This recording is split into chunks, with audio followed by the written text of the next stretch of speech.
Hey everyone, Sonia here from In the Bloom Aesthetics. Something happened yesterday and I kind of wanted to explain a little bit about that. If you are watching or watch this later, make sure you comment, say hi, let me know you're here. First of all, I will say that I am not wearing anything on my skin as far as foundation goes. And there's a reason for that. And I'm going to get down to that in a little bit.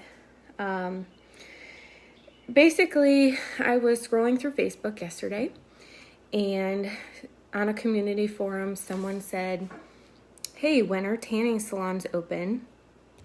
And I knew this answer because it's considered a specialty shop. We know that barbershops and salons are open now. But specialty shops such as skincare or tattoo shops or nail salons or tanning salons can't open until phase 2. So knowing this information, I just said, hey, it's going to be part of phase 2, June 8th or later. And if phase 1 goes okay, June 8th will be the earliest. If they extend phase 1, then that date will be pushed back, but we won't know until it comes upon that. I did not make any judgments or any comments about it being a tanning question. But it's not my job to judge somebody for something that they do, but it's my job to educate if the opportunity is there. And I didn't want to put this girl in a position where I didn't think that, I didn't want to put pressure on her for no reason. She was already getting judgments from other people saying, oh, why don't you go sit out in the sun or something like that. And so I just left it at that. I didn't say anything more. She came back and said, okay, because I normally go to the gym and tan there, and they're not open either. And I was really just wondering, thanks so much.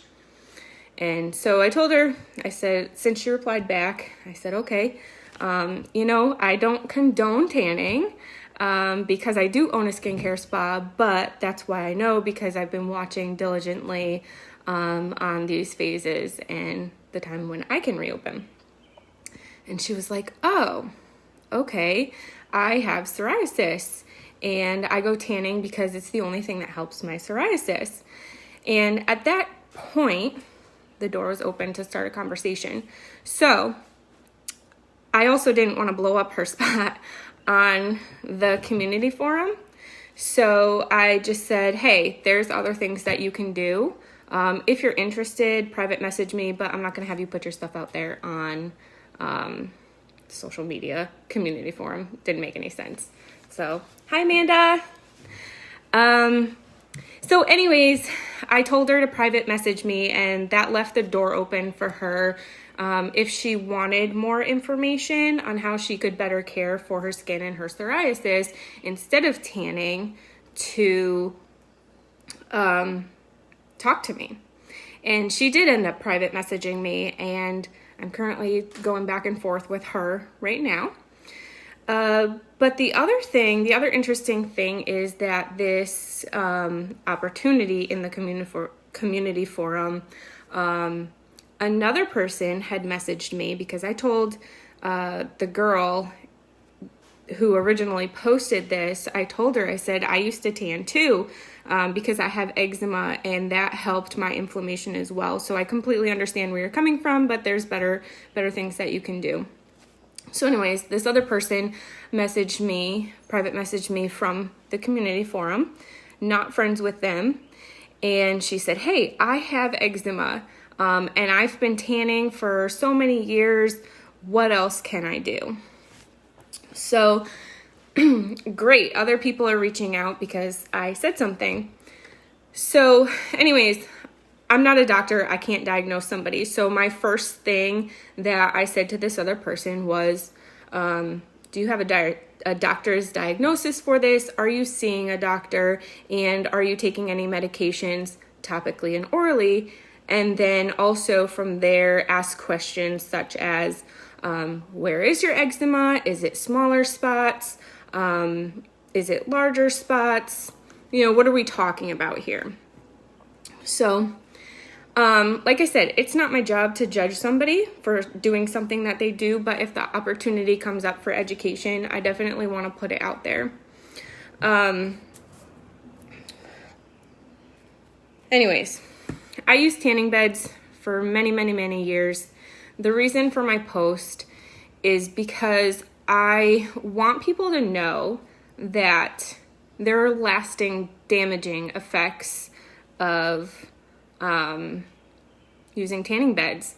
I'm dealing with that now, and that's another reason why I didn't wear foundation today, because I wanted to point out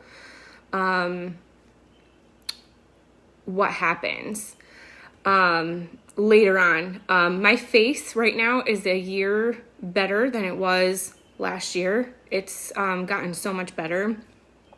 But if you are tanning because you have an ailment such as psoriasis, eczema, even acne, it is known that tanning beds will help put aside the inflammation. The problem is the lasting effects down the road. So I'm going to get really uncomfortable here for a minute. I'm going to point out what I'm talking about. And I don't like doing this, but again, I feel like the education is really important. So if you look really closely at my skin, you'll see up here, it's all brown. And then right here, it's white. It's like an arch. This is all hyperpigmentation.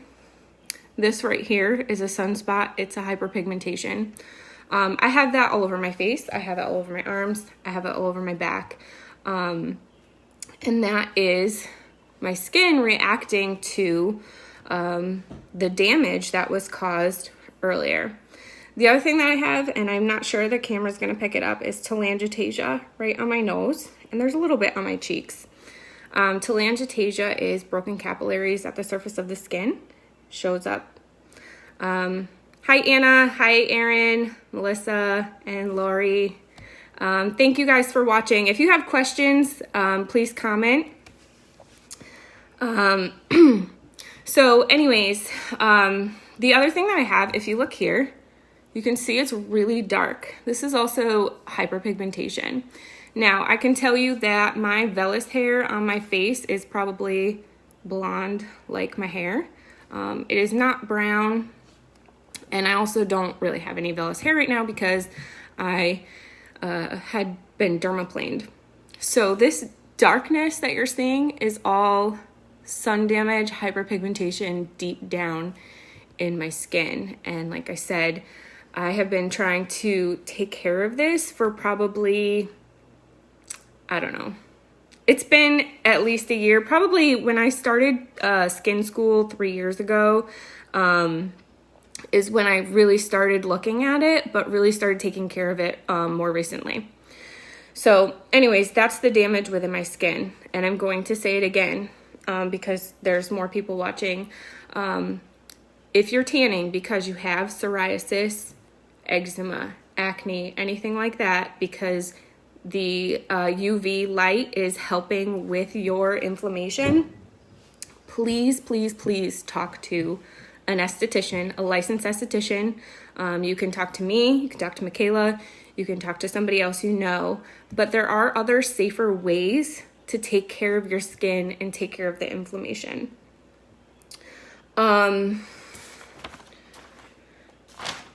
Here's what I do for my eczema. Again, this is why we're talking about this. Drinking lots of water. I went from drinking 0 water to about 32 to 48 ounces a day, and that's really important. The external water on your skin, but the internal water that you're holding is really, really important, especially if you are a drier skin type. I use Lubriderm, so I get eczema here on my elbows, really bad in the winter, on my hands, on my legs.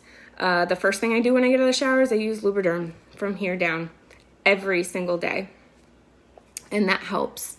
If I get really, really bad spots, I will use something more occlusive or thicker, which is Aquaphor, and I'll just kind of spot treat with that. The other thing that I do is I have eczema on my scalp, And I had to switch shampoos. The retail shampoos, like I used Pantene at one time. Those weren't working for my scalp. They were doing more damage. And so I did talk to my hairstylist, and she suggested something for me that works. It keeps the inflammation down on my scalp. But in between, you know, sometimes I have flare-ups. I use some witch hazel, which is an astringent, and it helps keep the skin calm and clean, which is important. And sometimes I'll add a little bit of tea tree if I feel like there's a bacteria buildup or something like that. Or I'll use a toner. I'll kind of just spray that on my scalp and pat it in, and that helps. As far as like professional care, I definitely do get chemical exfoliation. I'm not a candidate for microdermabrasion because of the telangiectasia. What else? I keep my skin hydrated. I keep it calm. I use calming products, and also use anti-inflammatory products. I also, in the spa, use LED light, which is super important. Now, going back to talking about tanning and that helping with the inflammation in the skin disorders. Tanning beds are UV light, so same light outside, okay? LED light is not UV light. It uses different colors of light, which reaches different nanometers of depth within the skin.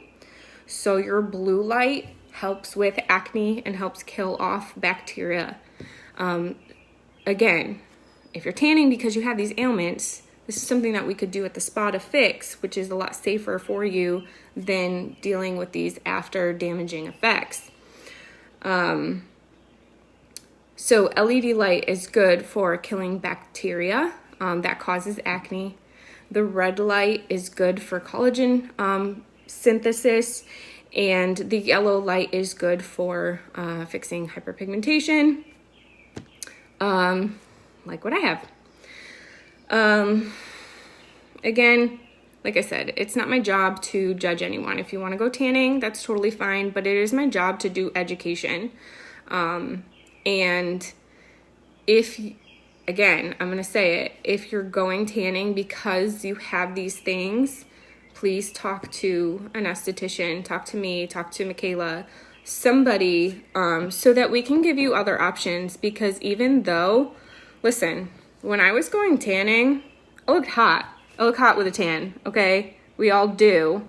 But then you get a little bit older and you have to deal with the after effects. And, you know, this is mild. It definitely gets worse. It definitely can cause cancer. And so those are things you have to consider when you decide to go tanning instead of looking at all the other healthy options that you could be doing. So anyways, the two individuals who contacted me out of this Facebook conversation, I'm going to continue talking to them, and I'm going to continue to guide them in the direction of, you know, letting me work on them, letting me show them what I can do to help their skin so that they don't have to go lay in a tanning bed. Anyways, that's all I wanted to talk about. It seems like, because like I said, I used to do it. I laid in a tanning bed to help my eczema. And it seems like that a lot of other people are doing that too. So I just wanted to tell you guys that there are other options out there. Talk to your skin therapist. Like, that's what we're here for. I have a lot of education in how the skin works and how to take corrective measures to fix things that maybe you don't think I can. I guess that's it. Thank you guys for watching. I am going to save this. I will post it on my Instagram, my Facebook, whatever you're watching on. I'll also post it to my YouTube. Make sure you just subscribe to that channel. I hope this information was helpful for you. And if you have any questions, please reach out, and I will talk to you soon.